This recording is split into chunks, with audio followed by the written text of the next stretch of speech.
Накануне столетия Республики и Дня государственного флага России в Коми чествовали лучших из лучших.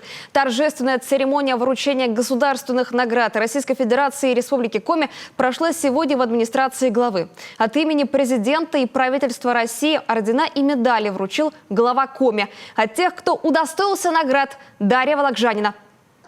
За главными успехами республики всегда стоят люди. Опытные, знающие и самоотверженные. Спортсмены, медики, спасатели, учителя, ученые и деятели культуры. Те, кто ежедневно трудится на благо родного края. Их силами Республика Коми уверенно вступает в свой вековой юбилей. Республика Коми на протяжении всей своей истории является неотъемлемой частью нашей страны. Жители Республики Коми своим трудом, талантом и мастерством вносят значимый вклад в развитие России.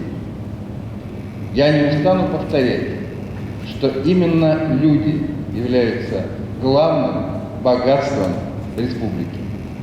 И очень важно, что ваш труд получил заслуженное признание.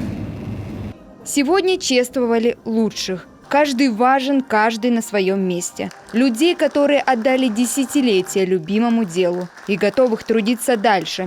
Медалью ордена за заслуги перед Отечеством первой степени наградили сегодня коми-поэтессу Надежду Мирошниченко. Она не осталась в стороне и поблагодарила любимую республику, конечно, в стихах. Республикой горжусь потому, что это одна, а может быть и главная республика, которая не дала поссориться народам. И в первую очередь главным народом республики, русским и коми.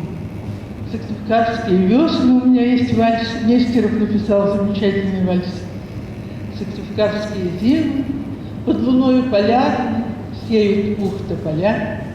Это Родина просто, что зовется любимой? Православная Родина, Коми, земля. Главные герои нашего времени – врачи. В тяжелое для страны и республики время они днями и ночами борются за наше здоровье.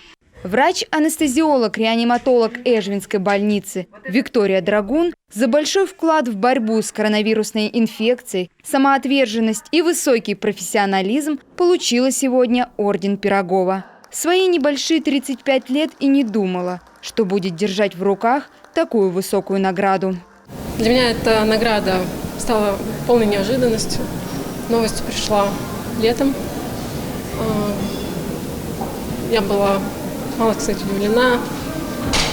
Очень приятно получить столь высокую награду за наш труд. Я считаю, что этот орден, который вручил мне Владимир Викторович, это орден не только принадлежит мне на данный момент, но и всему нашему коллективу, нашей больницы, которая первая встретила эту эпидемию на территории Республики Коми и достойно встретила, не побоялась. Люди остались, помогали другим людям, пациентам. Я очень горжусь своими коллегами. Много слов было сказано о том, что главная задача – трудиться на благо будущего. Чтобы дети и внуки могли жить в республике с качественной медициной, развитой промышленностью, хорошим образованием и экологией. Это и о привлечении молодых кадров, которые в будущем тоже получат звание лучших. Позвольте заверить вас, что наше научное сообщество примет все силы, все свои мнения положит на то, чтобы наша республика развивалась, на инновационное развитие нашей республики, особенно в северных территориях. Огромное спасибо. В память столетия республики юбилейная медаль, которой награждали за вклад в социально-экономическое развитие республики. Ее удостоились Николай Бажуков, Людмила Жукова, Анатолий Неверов, Василий Рочев, Раиса Сметанина и все те, кто положил жизнь на благо Коми края. Дарья Вологжанина, Олег Костромин, телеканал Юрган.